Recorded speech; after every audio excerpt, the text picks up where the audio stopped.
الله أكبر الله أكبر الله أكبر الله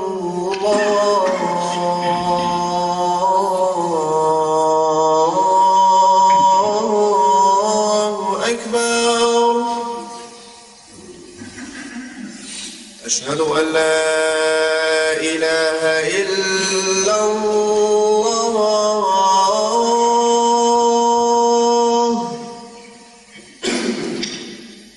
أشهد أن لا إله إلا الله.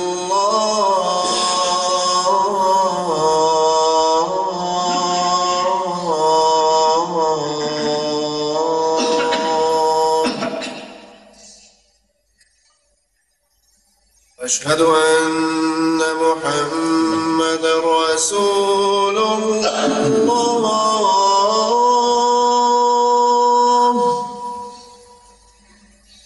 أشهد أن محمدًا رسول الله.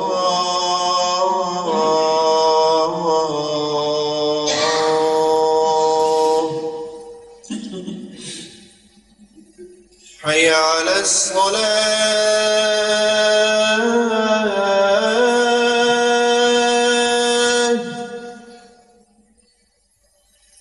حي على الصلاة.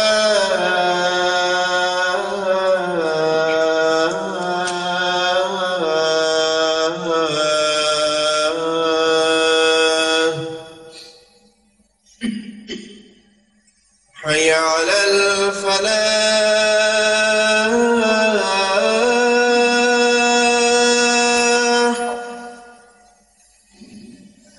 حي على الفلاح.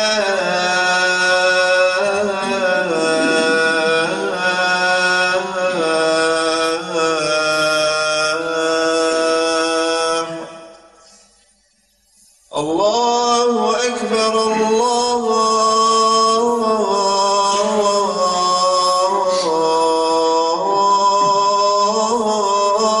أكبر.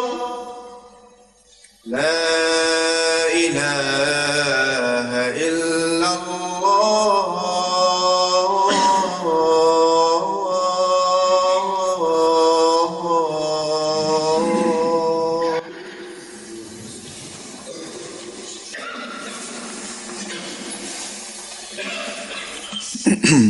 السلام عليكم ورحمة الله.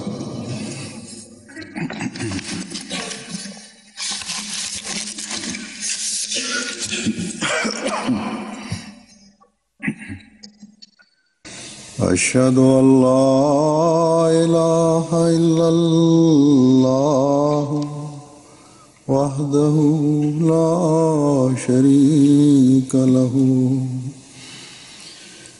وأشهد أن محمدًا عبده ورسوله.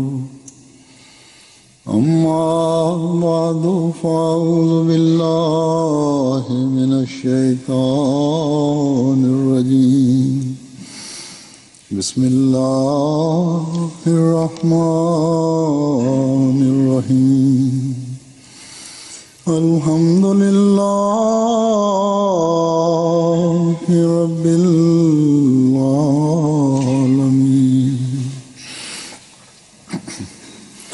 الرحمن الرحيم. مالك يوم الدين. إياك نعبد وإياك نستعين اهدنا الصراط المستقيم صراط الذين أنعمت عليهم غير المغضوب عليهم ولا الضالين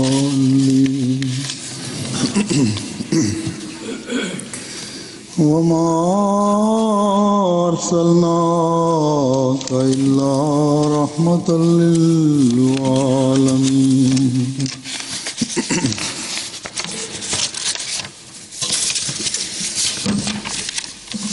إن الله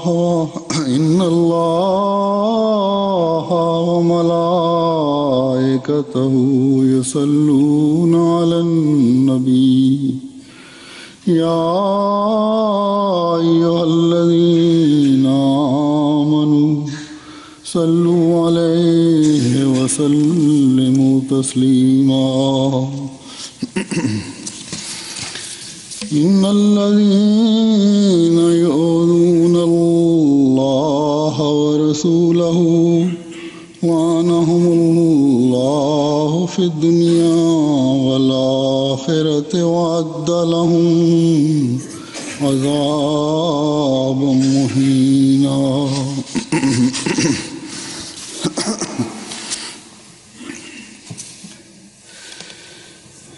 آج کل ڈنمارک اور مغرب کے بعض ممالک کے حضرت صلی اللہ علیہ وسلم کے بارے میں انتہائی غلیظ اور مسلمانوں کے جذبات کو انگیخت کرنے والے ابھارنے والے کارٹون اخباروں میں شائع کرنے پر تمام اسلامی دنیا میں غم و غصے کی ایک لہر دوڑ رہی ہے، اور ہر مسلمان کی طرف سے اس بارے میں رد عمل کا اظہار ہو رہا ہے۔ بہرحال قدرتی طور پر اس حرکت پر رد عمل کا اظہار ہونا چاہیے تھا، اور ظاہر ہے احمدی بھی جو حضرت صلی اللہ علیہ وسلم سے محبت اور عشق میں یقیناً دوسروں سے بڑا ہوا ہے، کیونکہ اس کو حضرت مسیح موعود علیہ الصلوۃ والسلام کی وجہ سے حضرت خاتم الانبیاء محمد مصطفیٰ صلی اللہ علیہ وسلم کے مقام کا فہم و ادراک ہے، اور وہ دوسرے سے بہت زیادہ ہے۔ کئی احمدی خط لکھتے ہیں، اپنے و موسیٰ کا اظہار کرتے ہیں، تجاویز بھی دیتے ہیں کہ ایک مستقل مہم ہونی چاہیے، دنیا کو بتانا چاہیے کہ اس عظیم نبی کا کیا مقام ہے۔ تو بہرحال اس بارے میں جہاں جہاں بھی جماعتیں ایکٹیو ہیں وہ کام کر رہی ہیں، لیکن جیسا کہ ہم سب جانتے ہیں کہ ہمارا رد عمل کبھی ہڑتالوں کی صورت میں نہیں ہوتا، اور نہ آگے لگانے کی صورت میں ہوتا ہے، اور نہ ہی ہڑتالیں اور توڑ پھوڑ اور جھنڈے جلانا اس کا علاج ہے۔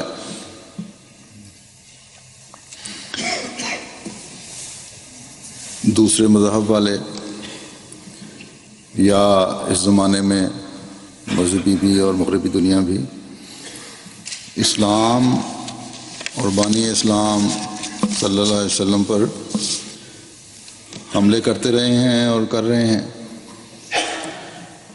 اس وقت مغرب کو مذہب سے تو کوئی دلچسپی نہیں ہے، دنیا کی لہو و لعب میں اکثریت جو ہے ان کی پڑ چکی ہے، اور اس قدر زیادہ اس میں انوالو ہو چکے ہیں کہ مذہب چاہے وہ اسلام ہو یا عیسائیت ہو، ان کا اپنا مذہب جس سے یہ منسلک ہیں، ان کی کچھ پرواہ نہیں۔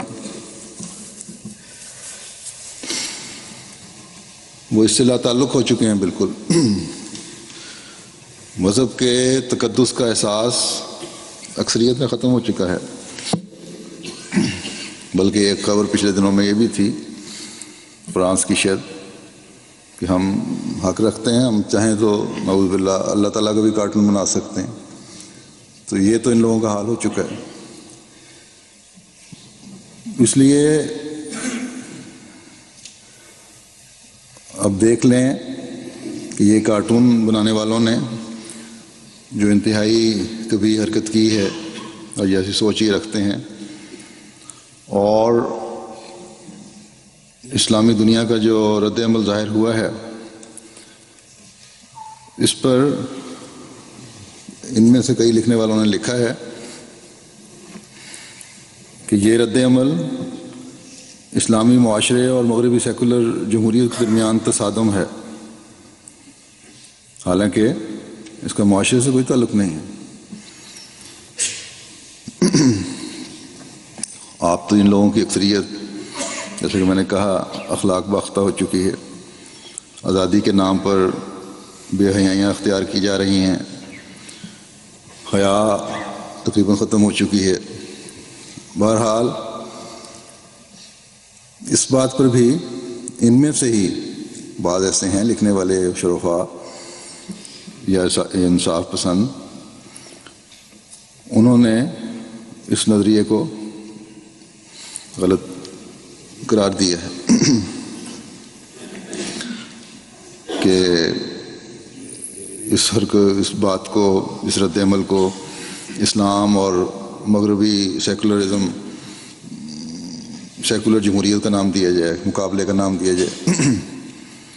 انگلستان کے ہی ایک کالم لکھنے والے ہیں رابرٹ فسک، انہوں نے اپنے کالم میں لکھا ہے کافی انصاف سے کام لیتے ہوئے، اور یہ ڈنمارک کے جس آدمی نے لکھا تھا کہ یہ اسلامی معاشرے اور مغربی سیکولر جمہوریت کے درمیان تصادم ہے، اس بارے میں انہوں نے لکھا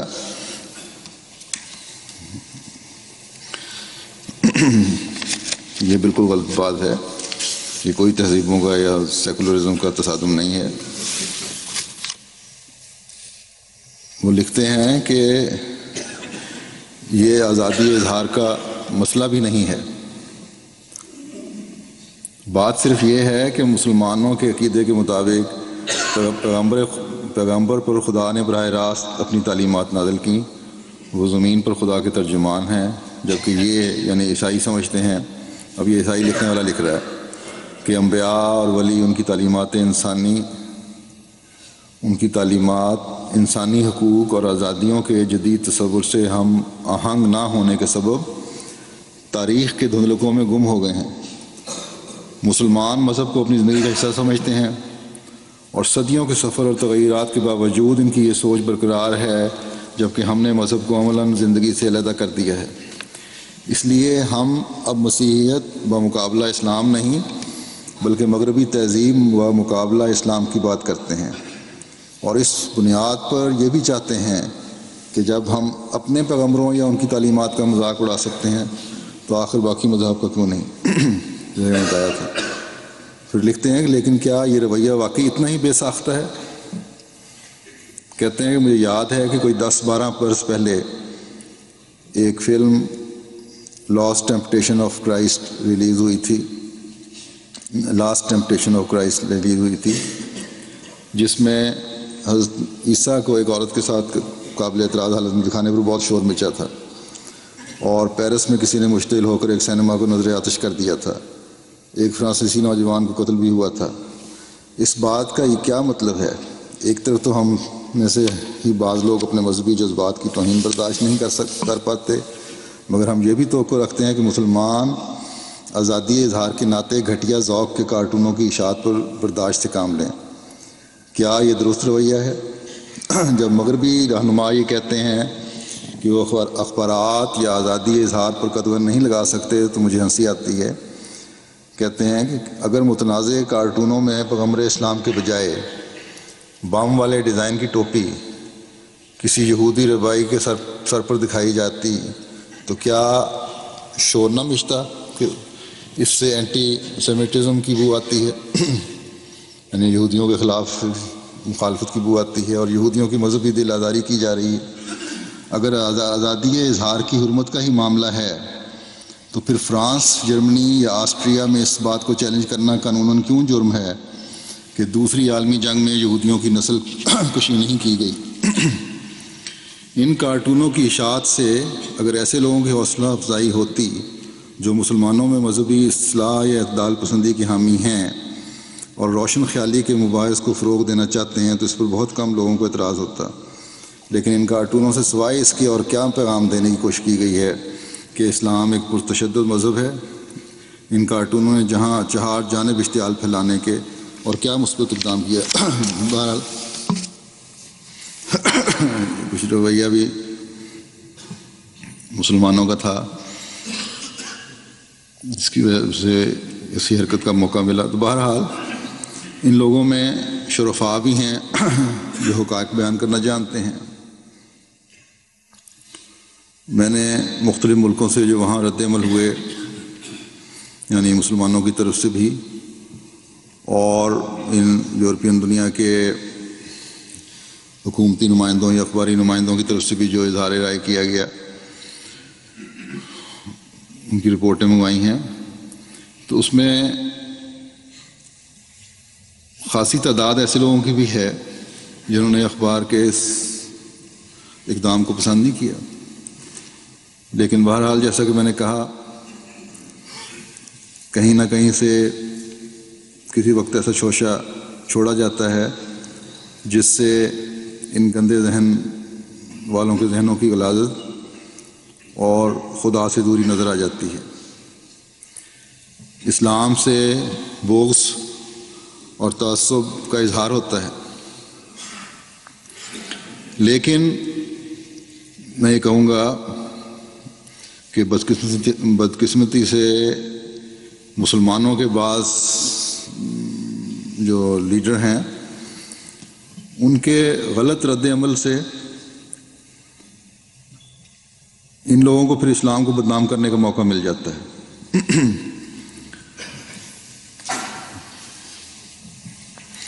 یہی چیزیں ہیں جن سے پھر یہ لوگ بعض سیاسی فائدے بھی اٹھاتے ہیں۔ پھر عام زندگی میں مسلمان کہلانے والوں کے رویے ایسے ہوتے ہیں جن سے یہاں کی حکومتیں تنگ آ جاتی ہیں۔ مسلم کام نہیں کرتے، زیادہ تر یہ ہے کہ گھر بیٹھے ہوئے ہیں، سوشل ہیلپ لینے لگ گئے، یا ایسے کام کرنا جن کی اجازت نہیں ہے، یا ایسے کام کرنا جن سے ٹیکس چوری ہوتا ہو، اور اس طرح کے اور بہت سے غلط کام ہیں۔ تو یہ موقع مسلمان خود فراہم کرتے ہیں، اور یہ ہوشیار قومیں ہیں پھر اس سے فائدہ اٹھاتی ہیں۔ بعض دفعہ ظلم بھی ان کی طرف سے ہو رہا ہوتا ہے، لیکن مسلمانوں کے غلط رد عمل کی وجہ سے مظلوم بھی یہی لوگ بن جاتے ہیں اور مسلمانوں کو ظالم بنا دیتے ہیں۔ یہ ٹھیک ہے کہ مسلمانوں کی شاید بہت بڑی اکثریت جو ہے وہ اس توڑ پھوڑ کو اچھا نہیں سمجھتی، لیکن لیڈرشپ جو ہے یا چند فسادی جو ہیں بدنام کرنے والے، وہ بدنامی کرتے ہیں۔ اب مثلا ایک رپورٹ ڈنمارک کی ہے کہ اس کے بعد کیا ہوا۔ ڈینش عوام کا رد عمل یہ ہے کہ اخبار کی معذرت کے بعد مسلمانوں کو چاہیے کہ وہ اس معذرت کو مان لیں اور اس مسئلے کو پرامن طور پر ختم کریں تاکہ اسلام کی اصل تعلیم ان تک پہنچے اور وائلنس سے بچ جائیں۔ پھر یہ ہے کہ ٹی وی پر پروگرام آ رہے ہیں، کہتے ہیں کہ یہاں کے بچے جو ہیں ٹی وی پر ڈینشوں کے خلاف رد عمل دیکھ کر کہ ان کے ملک کا جھنڈا جلایا جا رہا ہے، ایمبیسی جلائی جا رہی ہیں، بہت ڈرے ہوئے ہیں اور سہمے ہوئے ہیں۔ وہ یہ محسوس کر رہے ہیں گویا جنگ کا خطرہ ہے اور ان کو مار دینے کی دھمکیاں دی جا رہی ہیں۔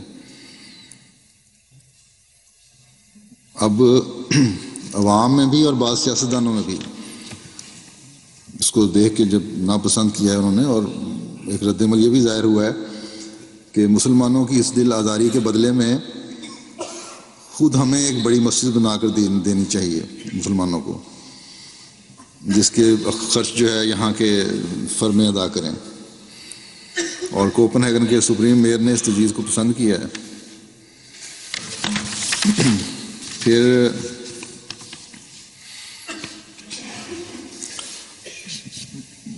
مسلمانوں کی اکثریت بھی، جیسا کہ میں نے کہا، کہتی ہے کہ ہمیں معذرت کو مان لینا چاہیے، لیکن ایک لیڈر ہیں ان کے صاحب جو 27 مسلمان تنظیموں کے نمائندے ہیں، وہ یہ بیان دے رہے ہیں کہ اگرچہ اخبار نے معذرت کر دی ہے، تاہم وہ ایک بار پھر ہمارے سب کے سامنے آ کر معذرت کرے تو ہم مسلمان ملکوں میں جا کر انہیں بتائیں کہ اب تحریک کو ختم کر دیں۔ اسلام کی ایک عجیب خوفناک تصویر پھر کھینچنے کی کوشش کرتے ہیں، یہ بجائے صلح کے ہاتھ بڑھانے کے فساد کی طرف ان کا رجحان ہے۔ اور نتیجہ یہ نکل رہا ہے کہ بعض جو جماعت احمدیہ کا تو کوئی تعلق نہیں ان فسادوں سے، ہمارے مشنوں کو بھی فون آتے ہیں، بعض جو مخالفین ہیں، ہم یہ کر دیں گے وہ کر دیں گے، دھمکیوں کے خط۔ تو اللہ تعالیٰ جہاں جہاں بھی جماعت کی مساجد ہیں، مشن ہیں، محفوظ رکھے اور ان کے شر سے بچائے۔ بہرحال جب غلط رد عمل ہوگا تو اس کا دوسری طرف سے بھی غلط اظہار ہوگا۔ جیسا کہ میں نے کہا کہ یہ لوگ اپنے رویے جو معافی وغیرہ مانگ لی اور پھر مسلمانوں کے رد عمل کے جو ہے اس کو جب وہ سامنے آتا ہے تو اس پر باوجود یہ لوگ ظالم ہونے کے، بہرحال انہوں نے ایک ظلم کیا، ایک نہایت غلط قدم اٹھایا اور مظلوم بن جاتے ہیں۔ تو اب یہ دیکھیں نا، وہ معافیاں مانگ رہے ہیں ڈنمارک میں اور مسلمان لیڈر اڑے ہوئے ہیں۔ بس ان مسلمانوں کو بھی ذرا عقل کرنی چاہیے، ہوش کے ناخن لینے چاہیے اور اپنے رد عمل کے طریقے بدلنے چاہیے۔ اور جیسا کہ میں نے کہا تھا، ہمارے دل میں شاید بلکہ یقینی طور پر سب سے زیادہ اس حرکت پر چھلنی ہے ہمارے دل، لیکن ہمارے رد عمل کے طریقے اور ہیں۔ یہاں میں یہ بھی بتا دوں کہ کوئی بعید نہیں کہ ہمیشہ کی طرح وقتاً فوقتاً یہ ایسے شوشے جو ہیں آئندہ بھی چھوڑتے رہیں، کوئی نہ کوئی ایسی حرکت کر جائیں جس سے پھر مسلمانوں کی دل آزاری ہو، اور ایک مقصد بھی اس کے پیچھے ہو سکتا ہے کہ قانوناً مسلمانوں کے، خاص طور پر مشرق سے آنے والے اور برِ صغیر پاک و ہند سے آنے والے مسلمانوں پر پابندی لگانے کی کوشش کی جائے اس بہانے۔ بہرحال قطع نظر اس کے کہ یہ پابندیاں لگاتے ہیں یا نہیں، ہمیں اپنے رویے اسلامی اقدار اور تعلیم کے مطابق ڈھالنے چاہیے، بنانے چاہیے۔ جیسا کہ میں نے کہا تھا کہ اسلام کے اور آن حضرت صلی اللہ علیہ وسلم کے خلاف ابتدا سے ہی یہ سازشیں چل رہی ہیں، لیکن اللہ تعالیٰ نے کیونکہ اس کی حفاظت کرنی ہے، وعدہ ہے، اس لیے وہ کرتا چلا آ رہا ہے، ساری کوششیں ناکام ہو جاتی ہیں، اور اس زمانے میں اس نے حضرت مسیح موعود علیہ الصلوۃ والسلام کو اس مقصد کے لیے مبعوث فرمایا ہے۔ اس لیے اس زمانے میں جو حضرت صلی اللہ علیہ وسلم کی ذات پر حملے ہوئے، اور جس طرح حضرت مسیح موعود علیہ الصلوۃ والسلام نے اور پھر بعد میں آپ کی تعلیم پر ہی عمل کرتے ہوئے آپ کے خلفاء نے جماعت کی رہنمائی کی اور رد عمل ظاہر کیا، اور پھر جو اس کے نتیجے نکلے اس کی ایک دو مثالیں پیش کرتا ہوں تاکہ وہ لوگ جو احمدیوں پر یہ الزام لگاتے ہیں کہ ہڑتالیں نہ کر کے اور ان میں شامل نہ ہو کر ہم یہ ثابت کر رہے ہیں کہ ہمیں حضرت صلی اللہ علیہ وسلم کی ذات پر کیچڑ اچھالنے کا کوئی درد نہیں ہے، ان پر جماعت کارنامے واضح ہو جائیں۔ ہمارا رد عمل ہمیشہ ایسا ہوتا ہے اور ہونا چاہیے جس سے حضرت صلی اللہ علیہ وسلم کی تعلیم اور اسوہ نکھر کر سامنے آئے، قرآن کریم کی تعلیم نکھر کر سامنے آئے، حضرت صلی اللہ علیہ وسلم کی ذات پر ناپاک حملے دیکھ کر بجائے تخریبی کارروائیاں کرنے کے اللہ تعالیٰ کے حضور جھکتے ہوئے اس سے مدد مانگنے والے ہم بنتے ہیں۔ اب میں حضرت صلی اللہ علیہ وسلم کے عاشق صادق حضرت مسیح موعود علیہ السلام کی عشق رسول کی غیرت پر دو مثالیں دیتا ہوں۔ پہلی مثال تو ہے عبداللہ آتھم کی ہے، جو عیسائی تھا۔ اس نے اپنی کتاب میں حضرت صلی اللہ علیہ وسلم کے متعلق اپنے انتہائی غلیظ ذہن کا مظاہرہ کرتے ہوئے دجال کا لفظ نعوذ باللہ استعمال کیا۔ اس وقت حضرت مسیح موعود علیہ السلام کے ساتھ اسلام اور عیسائیت کے بارے میں ایک مباحثہ بھی چل رہا تھا اور بحث ہو رہی تھی۔ حضرت مسیح موعود علیہ السلام فرماتے ہیں کہ میں 15 دن تک بحث میں مشغول رہا، یہ بحث چلتی رہی، اور پوشیدہ طور پر آتم کی سرزنش کے لیے دعا مانگتا رہا، یعنی جو الفاظ اس نے کہے ہیں اس کو پکڑ کے لیے۔ تو حضرت مسیح موعود فرماتے ہیں کہ جب بحث ختم ہوئی تو میں نے اسے کہا کہ ایک بحث تو ختم ہو گئی، مگر ایک رنگ کا مقابلہ باقی رہا جو خدا کی طرف سے ہے، اور وہ یہ ہے کہ آپ نے اپنی کتاب اندرونہ بائبل میں ہمارے نبی صلی اللہ علیہ وسلم کو دجال کے نام سے پکارا ہے، اور میں حضرت صلی اللہ علیہ وسلم کو صادق اور سچا جانتا ہوں، اور دین اسلام کو من جانب اللہ یقین کر رکھتا ہوں۔ پس یہ وہ مقابلہ ہے کہ آسمانی فیصلہ اس کا تصفیہ کرے گا، اور وہ آسمانی فیصلہ یہ ہے کہ ہم دونوں میں سے جو شخص اپنے قول میں جھوٹا ہے اور ناحق رسول کو کاذب اور دجال کہتا ہے اور حق کا دشمن ہے، وہ آج کے دن سے 15 مہینے تک اس شخص کی زندگی میں ہی جو حق پر ہے حاویہ میں گرے گا، بشرطے کہ حق کی طرف رجوع نہ کرے، یعنی راست باز اور صادق نبی کو دجال کہنے سے باز نہ آوے اور بے باکی اور بد زبانی نہ چھوڑے۔ یہ اس لیے کہا گیا کہ صرف کسی مذہب کا انکار کر دینا دنیا میں مستوجب سزا نہیں ٹھہرتا، بلکہ بے باکی اور شوخی اور بد زبانی مستوجب سزا ٹھہرتی ہے۔ حضرت مسیح موعود علیہ السلام فرماتے ہیں جب میں نے یہ کہا تو اس کا رنگ فک ہو گیا، چہرہ زرد ہو گیا اور ہاتھ کانپنے لگے۔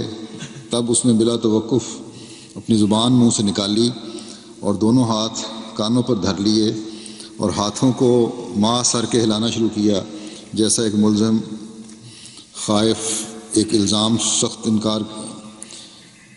انکار کر کے توبہ اور انکسار کے رنگ میں اپنے تئیں ظاہر کرتا ہے، اور بار بار کہتا تھا کہ میں توبہ توبہ، میں نے بے ادبی اور گستاخی نہیں کی، اور پھر بعد میں اسلام کے خلاف بھی کبھی نہیں بولا۔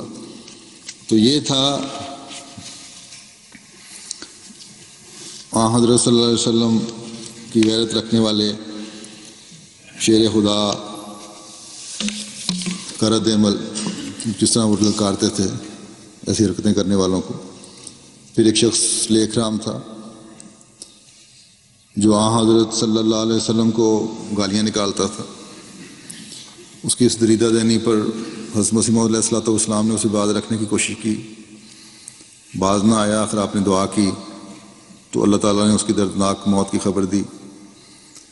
حضرت مسیح موعود علیہ السلام اس بارے میں فرماتے ہیں کہ خدا تعالیٰ نے ایک دشمن اللہ اور رسول کے بارے میں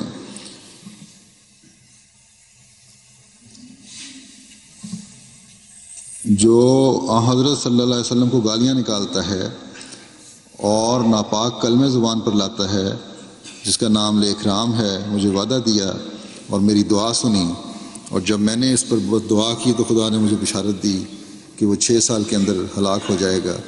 یہ ان کے لیے نشان ہے جو سچے مذہب کو ڈھونڈتے ہیں۔ چنانچہ ایسا ہی ہوا اور وہ بڑی دردناک موت مرا۔ یہی اسلوب ہمیں حضرت مسیح موعود علیہ الصلوۃ والسلام نے سکھائے کہ اس قسم کی حرکت کرنے والوں کو سمجھاؤ، حضرت صلی اللہ علیہ وسلم کے محاسن بیان کرو، دنیا کو ان خوبصورت اور روشن پہلوؤں سے آگاہ کرو جو دنیا کی نظر سے چھپے ہوئے ہیں، اور اللہ سے دعا کرو کہ یا تو اللہ تعالیٰ ان کو ان حرکتوں سے باز رکھے یا پھر خود ان کی پکڑ کرے۔ اللہ تعالیٰ کی پکڑ کے اپنے طریقے ہیں، وہ بہتر جانتا ہے کہ اس نے کس طریقے سے کس کو پکڑنا ہے۔ پھر خلافت ثانیہ میں ایک انتہائی بیہودہ کتاب جمیل رسول کے نام سے لکھی گئی، پھر ایک رسالے ورتمان نے ایک بیہودہ مضمون شائع کیا جس پر مسلمانان ہند پر میں ایک جوش پیدا ہو گیا۔ ہر طرف ایک جوش تھا مسلمانوں میں اور بڑا سخت رد عمل تھا۔ اس پر حضرت مسلم موعود رضی اللہ تعالیٰ عنہ خلیفۃ المسیح ثانی نے مسلمانوں کو مخاطب کرتے ہوئے فرمایا کہ اے بھائیو، میں درد مند دل سے پھر کہتا ہوں کہ بہادر وہ نہیں جو لڑ پڑتا ہے، وہ بزدل ہے کیونکہ وہ اپنے نفس سے دب گیا ہے۔ اب یہ حدیث کے مطابق ہے، تو غصہ کو دبانے والا اصل میں بہادر ہوتا ہے۔ فرمایا کہ بہادر وہ ہے جو ایک مستقل ارادہ کر لیتا ہے اور جب تک اسے پورا نہ کرے اس سے پیچھے نہیں ہٹتا۔ آپ نے فرمایا اسلام کی ترقی کے لیے 3 باتوں کا عہد کرو۔ پہلی بات یہ کہ آپ خشیت اللہ سے کام لیں گے اور دین کو بے پرواہی کی نگاہ سے نہیں دیکھیں گے۔ پہلے تو خود اپنے عمل ٹھیک کرو۔ دوسرے یہ کہ تبلیغ اسلام سے پوری دلچسپی لیں گے، اسلام کی تعلیم دنیا کے ہر شخص کو پتہ لگے، حضرت صلی اللہ علیہ وسلم کی خوبیاں، محاسن، خوبصورت زندگی پتہ لگے، اسوہ پتہ لگے۔ تیسرے یہ کہ آپ مسلمانوں کو تمدنی اور اقتصادی غلامی سے بچانے کے لیے پوری کوشش کریں گے۔ اب ہر ایک مسلمان کا، عام آدمی کا بھی، لیڈروں کا بھی یہ فرض ہے۔ اب دیکھیں، باوجود آزادی کے یہ مسلمان ممالک جو ہم آزاد کہلاتے ہیں، آزاد ہونے کے باوجود ابھی تک ہم مدنی اور اقتصادی غلامی کا شکار ہیں۔ ان مغربی قوموں کے مرہون منت ہیں، ان کی نقل کرنے کی طرف لگے ہوئے ہیں، خود کام نہیں کرتے، ان پر ہمارا انحصار ہے زیادہ تر، اور اسی لیے یہ وقتاً فوقتاً مسلمانوں کے جذبات سے کھیلتے بھی رہتے ہیں۔ پھر آپ نے سیرت النبی صلی اللہ علیہ وسلم کے جلسے بھی شروع کروائے۔ تو یہ طریقے ہیں احتجاج کے، نہ کہ توڑ پھوڑ کرنا، فساد پیدا کرنا۔ اور ان باتوں میں جو مسلمانوں کو مخاطب کی تھی آپ نے، سب سے زیادہ احمدی مخاطب ہیں۔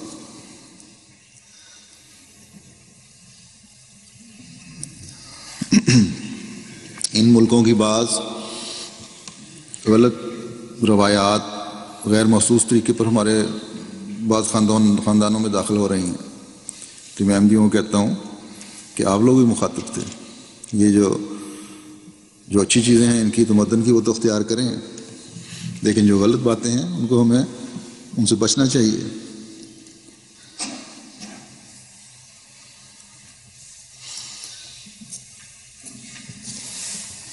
تو ریئیکشن ہمارا یہی ہونا چاہیے کہ بجائے صرف توڑ پھوڑ کے ہمیں اپنے جائزے لینے کی طرف توجہ پیدا ہونی چاہیے۔ ہم دیکھیں ہمارے عمل کیا ہیں، ہمارے اندر خدا کا خوف کتنا ہے، اس کی عبادت کی طرف کتنی توجہ ہے، دینی احکامات پر عمل کرنے کی طرف کتنی توجہ ہے، اللہ تعالیٰ کا پیغام پہنچانے کی طرف کتنی توجہ ہے۔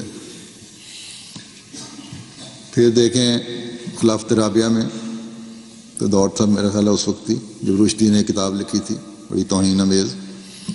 اس وقت خلیفۃ المسیح رابع رحمہ اللہ تعالیٰ نے خطبات بھی دیے تھے اور ایک کتاب بھی لکھوائی تھی.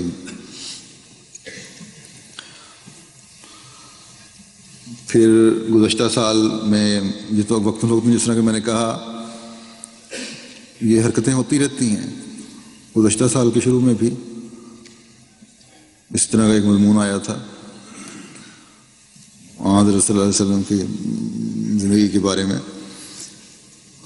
اس وقت بھی میں نے جماعت کو بھی اور ذیلی تنظیموں کو بھی توجہ دلائی تھی کہ مضامین لکھیں، خطوط لکھیں، رابطے وسیع کریں، حضرت صلی اللہ علیہ وسلم کی زندگی کی خوبیاں اور ان کے محاسن بیان کریں.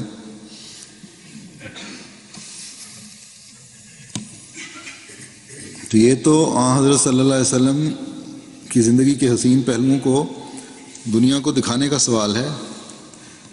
اس کے لیے تو اگر یہ توڑ پھوڑ سے تو نہیں حاصل ہو سکتا. اس لیے اگر ہر طبقے کے احمدی ہر ملک میں دوسرے پڑھے لکھے اور سمجھدار مسلمانوں کو بھی شامل کریں کہ تم بھی اس طرح پرامن طور پر یہ رد عمل ظاہر کرو، اپنے رابطے بڑھاؤ اور لکھو، تو ہر ملک میں ہر طبقے میں اتمام حجت ہو جائے گی. اور پھر جو کرے گا اس کا معاملہ خدا کے ساتھ ہے. اللہ تعالیٰ نے تو حضرت صلی اللہ علیہ وسلم کو رحمت للعالمین بنا کر بھیجا ہے، جیسا کہ فرماتا ہے وَمَا أَرْسَلْنَاكَ إِلَّا رَحْمَةً لِلْعَالَمِينَ، کہ ہم نے تجھے نہیں بھیجا مگر تمام جہانوں کے لیے رحمت کے طور پر.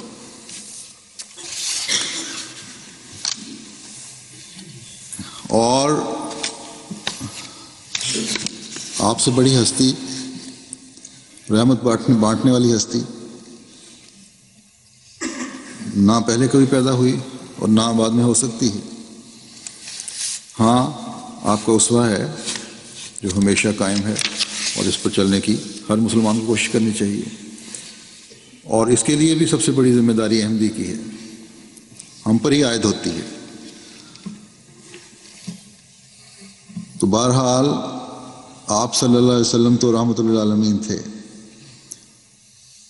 اور یہ لوگ آپ کی یہ تصویر پیش کرتے ہیں جو انتہائی بھیانک تصور جس سے ظاہر ابھرتا ہے. بس ہمیں حضرت صلی اللہ علیہ وسلم کے پیار، محبت اور رحمت کے اسوے کو دنیا کو بتانا چاہیے، اور ظاہر ہے اس کو بتانے کے لیے مسلمانوں کو اپنے رویے ہی بدلنے پڑیں گے. حضرت صلی اللہ علیہ وسلم نے تو دہشت گردی یا جنگ سے تو سوال ہی پیدا نہیں ہوتا، دہشت گردی کا، جنگ سے بچنے کی بھی ہمیشہ کوشش کی ہے،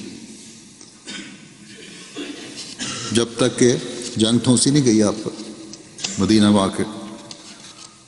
پھر بہرحال دفاع میں جنگ کرنی پڑی اللہ تعالیٰ کی اجازت سے. لیکن وہاں بھی کیا حکم تھا کہ وَقَاتِلُوا فِي سَبِيلِ اللَّهِ وَقَاتِلُوا فِي سَبِيلِ اللَّهِ الَّذِينَ يُقَاتِلُونَكُمْ وَلَا تَعْتَدُوا إِنَّ اللَّهَ لَا يُحِبُّ الْمُعْتَدِينَ، کہ اے مسلمانوں لڑو اللہ کی راہ میں ان لوگوں سے جو تم سے لڑتے ہیں، مگر زیادتی نہ کرو، یقیناً اللہ زیادتی کرنے والوں کو پسند نہیں کرتا.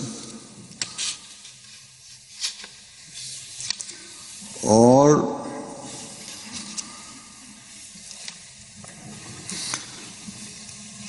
حضرت صلی اللہ علیہ وسلم جو تھے سب سے زیادہ اپنے پر نازل ہونے والی شریعت پر عمل کرنے والے تھے.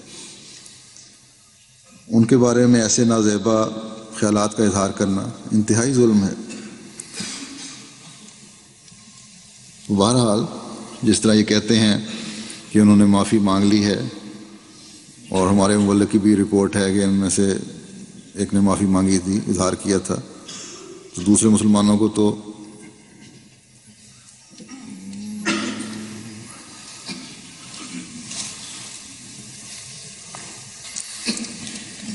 یہ جوش ہے کہ ہڑتالیں کر رہے ہیں اور توڑ پھوڑ کر رہے ہیں، جماعت احمدیہ کو تو اس واقعے کے بعد جو فوری رد عمل ظاہر ہونا چاہیے تھا جماعت احمدیہ کا، اس واقعے کے بعد جو فوری رد عمل ظاہر ہونا چاہیے تھا وہ ہوا۔ دوسرے مسلمانوں کا رد عمل یہی ہے کہ توڑ پھوڑ ہو اور ہڑتالیں ہوں، اور احمدی کا رد عمل تھا کہ انہوں نے فوری طور پر ان اخباروں سے رابطہ پیدا کیا۔ یہ کوئی آج کی بات نہیں ہے جو آج 2006 کے فروری میں ہڑتالیں ہو رہی ہیں، یہ واقعہ تو گزشتہ سال کا ہے، ستمبر میں ایسی حرکت ہوئی تھی۔ تو اس وقت ہم نے کیا کیا تھا؟ یہ جیسا کہ میں نے کہا ستمبر کی یہ حرکت ہے یا اکتوبر کی شروع کی کہہ لیں، تو ہم نے اس وقت ہمارے مبلغ نے فوری طور پر ایک تفصیلی مضمون تیار کیا اور جس میں کارٹون یہ شائع ہوا تھا اس کو بھجوایا، تصاویر کی اشاعت پر احتجاج کیا، حضرت مسیح موعود علیہ الصلوۃ والسلام کی تعلیم کے بارے میں فرمایا کہ یہ ہمارا احتجاج اس طرح ہے، ہم جلوس تو نہیں نکالیں گے کیونکہ اب لیکن قلم کا جہاد ہے جو ہم تمہارے ساتھ کریں گے، اور اظہار افسوس کرتے ہیں تصویر کی اشاعت پر۔ تو اس کو بتایا کہ آزادی ضمیر کی آزادی تو ہوگی، لیکن اس کا مطلب یہ بھی نہیں ہے کہ دوسروں کی دل آزاری کی جائے۔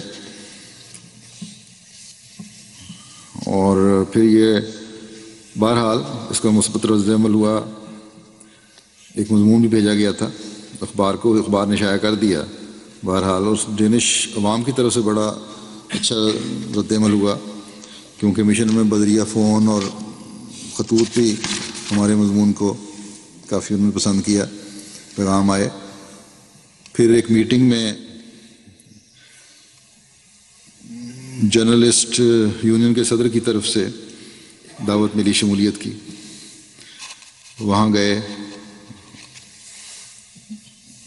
وہاں پہ ساروں وضاحت کی کہ ٹھیک ہے تمہارا قانون تمہیں آزادی ضمیر کی اجازت دیتا ہے، لیکن اس کا مطلب یہ نہیں ہے کہ دوسروں کے مذہبی رہنماؤں اور قابل تکریم ہستیوں کو حد تک کی نظر سے دیکھو اور ان کی حد تک کی جائے، اور جہاں مسلمان اور عیسائی اس معاشرے میں اکٹھے رہ رہے ہیں ان کے جذبات کا خیال رکھنا ضروری ہے بہرحال، کیونکہ اس کے بغیر امن قائم نہیں ہو سکتا۔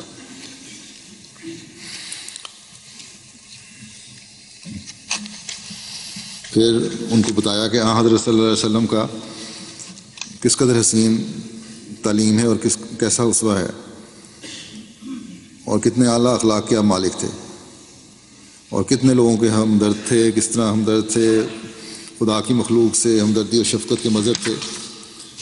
تو چند واقعات ان کو جب بتائے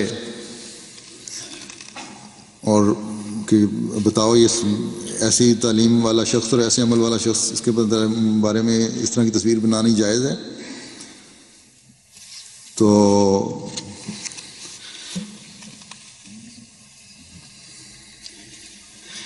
اس پر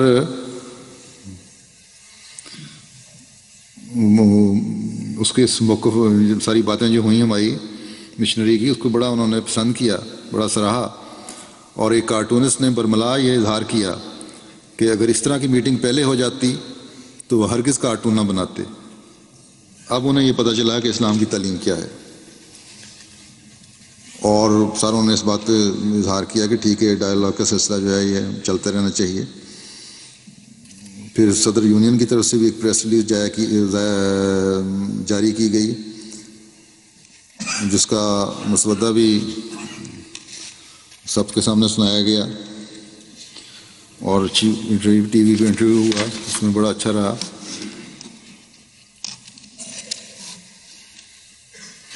پھر میٹنگ منسٹر سے بھی میٹنگ کی، تو بہرحال جماعت کوشش کرتی ہے، اور دوسرے ملکوں میں بھی اس طرح ہوا ہے، تو بہرحال جہاں بنیاد تھی وہاں کافی کام کیا جماعت نے۔ لیکن اس کی کارٹون کا وجہ جو بنی ہے وہ یہاں ڈنمارک میں ایک کتاب لکھی ہے ایک ڈینش رائٹر نے، قرآن اور پیغمبر محمد کی مطلب ترجمہ اس کا یہ ہے، حضرت صلی اللہ علیہ وسلم کی زندگی اور قرآن، تو جو مارکیٹ میں آ چکی ہے. اور اس کتاب والے نے کچھ تصویریں حضرت صلی اللہ علیہ وسلم کی بنا کر بھیجنے کو کہا تھا، تو بعضوں نے بنائی تصویریں تھیں وہ، اور اپنا نام نہیں ظاہر کیا کہ مسلمانوں کا رد عمل ہوگا. تو بہرحال یہ کتاب ہے جو وجہ بن رہی ہے، اس اخبار میں وجہ بنی تھی، تو اس بارے میں بھی اب ان کو مستقل کوشش کرتے رہنا چاہیے، اور دنیا میں ہر جگہ اس کا اگر اس کو پڑھ کے جہاں جہاں بھی اعتراض کی باتیں ہمیں پیش کرنی چاہیے. لیکن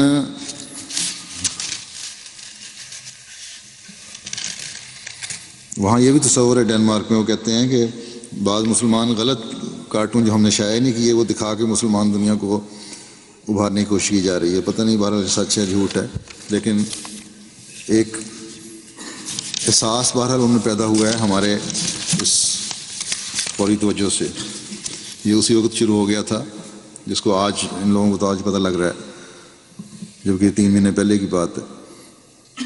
تو جیسا کہ میں نے کہا تھا کہ ہر ملک میں حضرت صلی اللہ علیہ وسلم کی سیرت کے پہلوؤں کو اجاگر کرنے کی ضرورت ہے. خاص طور پر جو جنگی جنونی ہونے کا اسلام کے بارے میں ایک تصور ہے، اس کو دلائل کے ساتھ رد کرنا ہمارا فرض ہے. پہلے ہی میں نے کہا تھا کہ اخباروں میں بھی کثرت سے لکھیں، اخباروں کو لکھنے والوں کو سیرت پر کتابیں بھی بھیجی جا سکتی ہیں. پھر یہ بھی ایک تجویز ہے آئندہ کے لیے، یہ بھی جماعت کو پلان کرنا چاہیے کہ نوجوان جو ہیں وہ جرنلزم میں زیادہ سے زیادہ جانے کی کوشش کریں، جن کو دلچسپی ہو اس طرف زیادہ، تاکہ اخباروں کے اندر بھی اور ان جگہوں پر بھی ان لوگوں کے ساتھ بھی ہمارا نفوذ رہے. کیونکہ یہ جو حرکتیں ہیں یہ وقتاً فوقتاً اٹھتی رہتی ہیں، کیونکہ میڈیا کے ساتھ تعلق قائم ہوگا زیادہ سے زیادہ وسیع، تو ان چیزوں کو روکا جا سکتا ہے، ان بےہودہ حرکات کو روکا جا سکتا ہے. اگر پھر بھی اس کے بعد کوئی ڈٹائی دکھاتا ہے تو پھر ایسے لوگ اس زمرے میں آتے ہیں جن پر اللہ تعالیٰ نے اس دنیا میں بھی لعنت ڈالی ہے اور آخرت میں بھی. جیسا کہ فرماتا ہے کہ ان الذین یؤذون اللہ ورسولہ لعنہم اللہ فی الدنیا والآخرۃ وأعد لہم عذابا مہینا، یعنی وہ لوگ جو اللہ اور اس کے رسول کو اذیت پہنچاتے ہیں، اللہ نے ان پر دنیا میں بھی لعنت ڈالی ہے اور آخرت میں بھی، اور اس نے ان کے لیے رسوا کن عذاب تیار کیا ہے. یہ ختم نہیں ہو گیا حکم. ہمارے نبی صلی اللہ علیہ وسلم زندہ نبی ہیں، آپ کی تعلیم ہمیشہ زندگی دینے والی تعلیم ہے. آپ کی شریعت ہر زمانے کے مسائل حل کرنے والی شریعت ہے. آپ کی پیروی کرنے سے اللہ تعالیٰ کو قرب ملتا ہے. تو اس لیے یہ جو تکلیف ہے یہ آپ کے ماننے والوں کو جو تکلیف پہنچائی جا رہی ہے کسی بھی ذریعے سے، اس پر بھی یاد صادق آتی ہے. اللہ تعالیٰ کی ذات زندہ ہے، وہ دیکھ رہی ہے کیا حرکتیں کر رہے ہیں.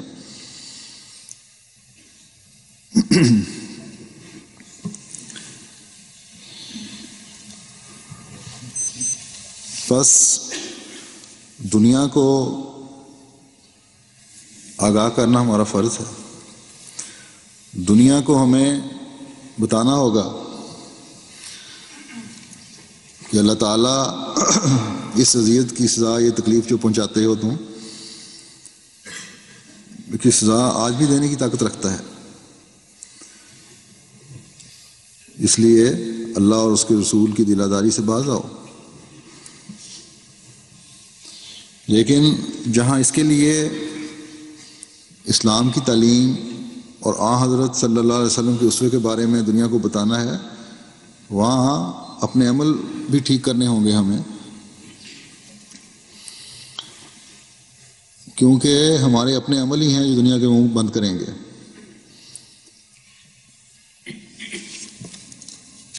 اور یہی ہیں جو سب سے اہم کردار ادا کرتے ہیں دنیا کا منہ بند کرنے میں. جیسا کہ میں نے رپورٹ سے جو ہے اس میں بتایا تھا، وہاں ایک مسلمان عالم پر یہی الزام لگایا جا رہا ہے منافقت کا کہ ہمیں کچھ کہتے ہیں اور وہاں جا کے کچھ کہتا ہے، ابھارتا ہے. وہ شاید میں نے پڑھی نہیں رپورٹ. تو ہمیں اپنے ظاہر و باطن کو، اپنے قول و فعل کو ایک کر کے یہ عملی نمونے دکھانے ہوں گے. مسلمان کہلانے والوں کو بھی میں یہ کہتا ہوں کہ قطع نظر اس کے کہ احمدی ہیں یا نہیں ہیں، شیعہ ہیں یا سنی ہیں یا کسی بھی مسلمان دوسرے فرقے سے تعلق رکھنے والے ہیں، حضرت صلی اللہ علیہ وسلم کی ذات پر جب حملہ ہو تو وقتی جوش کے بجائے، جھنڈے جلانے کے بجائے، توڑ پھوڑ کرنے کے بجائے، امبیسیوں پر حملے کرنے کے بجائے اپنے عملوں کو درست کریں کہ غیر کو انگلی اٹھانے کا موقع ہی نہ ملے. کیا یہ آگے لگانے سے سمجھتے ہیں کہ حضرت صلی اللہ علیہ وسلم کی عزت اور مقام کی نعوذ باللہ صرف اتنی قدر ہے کہ جھنڈے جلانے سے یا کسی سفارت خانے کا سامان جلانے سے بدلہ لے لیا اس نے؟ نہیں. ہم تو اس نبی کے ماننے والے ہیں جو آگ بجھانے آیا تھا، وہ محبت کا سفیر بن کر آیا تھا، وہ امن کا شہزادہ تھا. بس کسی بھی سخت اقدام کے بجائے دنیا کو سمجھائیں اور آپ کی خوبصورت تعلیم کے بارے میں بتائیں.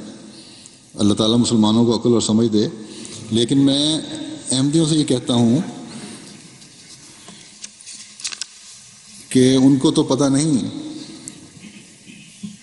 یہ عقل اور سمجھ آئے کہ نہ آئے، لیکن آپ میں سے ہر ایک، ہر بچہ، ہر بوڑھا، ہر جوان، ہر مرد اور ہر عورت اپنے آپ کو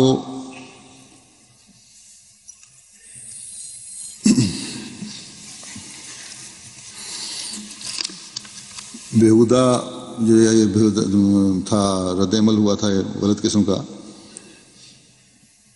جو نا یہ جو بیہودہ قسم کا کارٹون شائع ہوا تھا، اس کے رد عمل کے طور پر ایسی آگ لگانے والوں میں شامل کریں جو کبھی نہ بجھنے والی آگ ہو، جو کسی ملک کے جھنڈے یا جائیدادوں کو لگانے والی آگ نہ ہو، جو چند منٹوں میں یا چند گھنٹوں میں بجھ جائے. اب یہ بڑے جوش سے لوگ کھڑے ہیں، پاکستان کی ایک تصویر تھی، آگ لگا رہے ہیں جس طرح بہت بڑا مارکر مار رہے ہیں، وہ 5 منٹ میں آگ بجھ جائے گی. ہماری آگ تو ایسی ہونی چاہیے جو ہمیشہ لگی رہنے والی آگ ہو، اور یہ آگ ہے حضرت صلی اللہ علیہ وسلم سے عشق و محبت کی آگ، جو آپ کے ہر اسوے کو اپنانے اور دنیا کو دکھانے کی آگ ہو، جو آپ کے دلوں اور سینوں میں لگے تو پھر لگی رہے. یہ آگ ایسی ہو جو دعاؤں میں بھی ڈھلے اور اس کے شعلے ہر دم آسمان تک پہنچتے رہیں. بس یہ آگ ہے جو ہر احمدی نے اپنے دل میں لگانی ہے اور اپنے درد کو دعاؤں میں ڈھالنا ہے. لیکن اس کے لیے پھر وسیلہ حضرت محمد مصطفیٰ صلی اللہ علیہ وسلم نہیں بننا ہے. اپنی دعاؤں کی قبولیت کے لیے اور اللہ تعالیٰ کے پیار کو کھینچنے کے لیے، دنیا کی لغویات سے بچنے کے لیے، اس قسم کے جو فتنے اٹھتے ہیں ان سے اپنے آپ کو محفوظ رکھنے کے لیے، حضرت صلی اللہ علیہ وسلم کی محبت کو دلوں میں سلگتا رکھنے کے لیے، اپنی دنیا و آخرت سنوارنے کے لیے حضرت صلی اللہ علیہ وسلم پر بے شمار درود بھیجنا چاہیے، کثرت سے درود بھیجنا چاہیے۔ اس پرفتن زمانے میں اپنے آپ کو حضرت صلی اللہ علیہ وسلم کی محبت میں ڈبوئے رکھنے کے لیے، اپنی نسلوں کو احمدیت اور اسلام پر قائم رکھنے کے لیے ہر احمدی کو اللہ تعالیٰ کہ اس حکم کی سختی سے پابندی کرنی چاہیے کہ ان اللہ و ملائکتہ یصلون علی النبی یا ایھا الذین آمنوا صلوا علیہ وسلموا تسلیما، کہ اے لوگو جو ایمان لائے ہو تم بھی اس پر درود اور خوب سلام بھیجا کرو، کیونکہ اللہ اور اس کے فرشتے نبی پر رحمت بھیجتے ہیں۔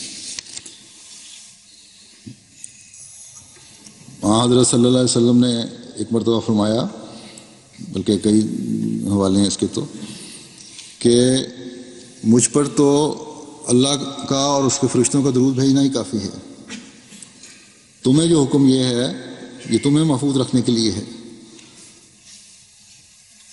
بس ہمیں اپنی دعاؤں کی قبولیت کے لیے اس درود کی ضرورت ہے۔ باقی اس آیت کے اور اس حدیث کی جو پہلا حصہ ہے اس سے اس بات کی بھی ضمانت مل گئی ہے کہ حضرت صلی اللہ علیہ وسلم کے مقام کو گرانے اور استہزاء کی چاہے جتنی مرضی یہ کوشش کر لیں لوگ، اللہ اور اس کے فرشتے جو آپ پر سلامتی بھیج رہے ہیں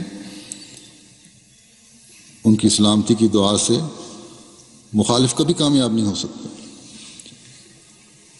حضرت صلی اللہ علیہ وسلم کی ذات بابرکات پر حملوں سے ان کو کبھی کچھ حاصل نہیں ہو سکتا،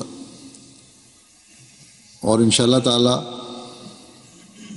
اسلام نے ترقی کرنی ہے اور دنیا پر غالب آنا ہے، اور تمام دنیا پر حضرت صلی اللہ علیہ وسلم کا جھنڈا لہرانا ہے۔ اور جیسا کہ میں نے کہا تھا کہ اس زمانے میں آپ کے عاشق صادق حضرت مسیح موعود علیہ الصلوۃ والسلام کے ذریعے سے اللہ تعالیٰ نے یہ مقدر کر چھوڑا۔ ایک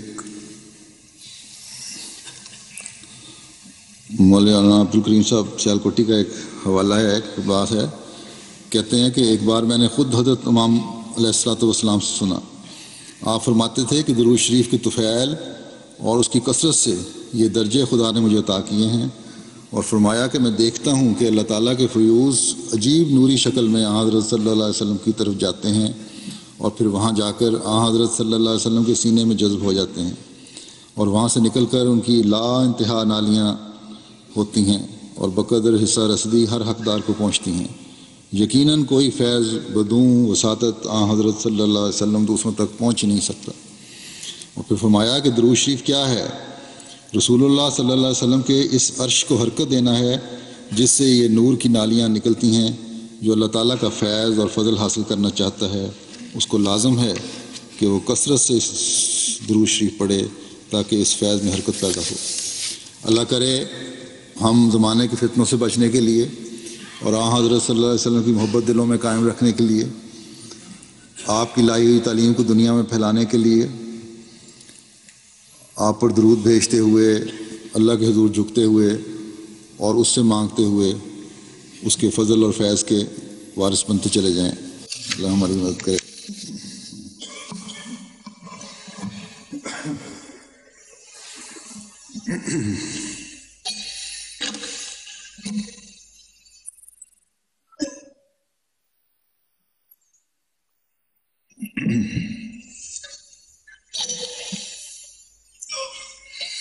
الحمد لله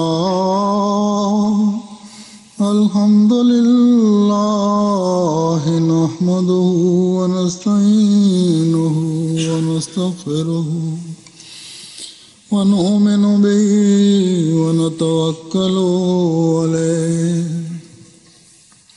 ونعوذ بالله من شرور أنفسنا ومن سيئات أعمالنا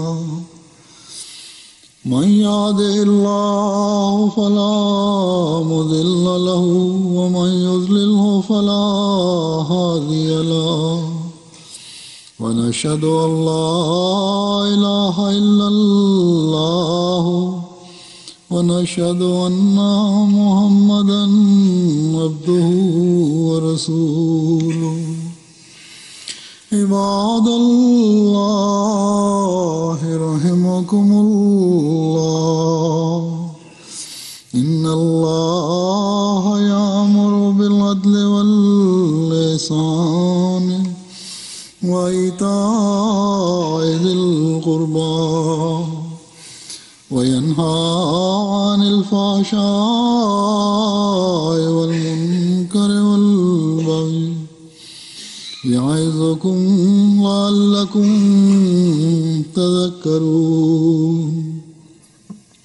اذكروا الله يذكركم وادعوه يستجب لكم ولذكر الله أكبر.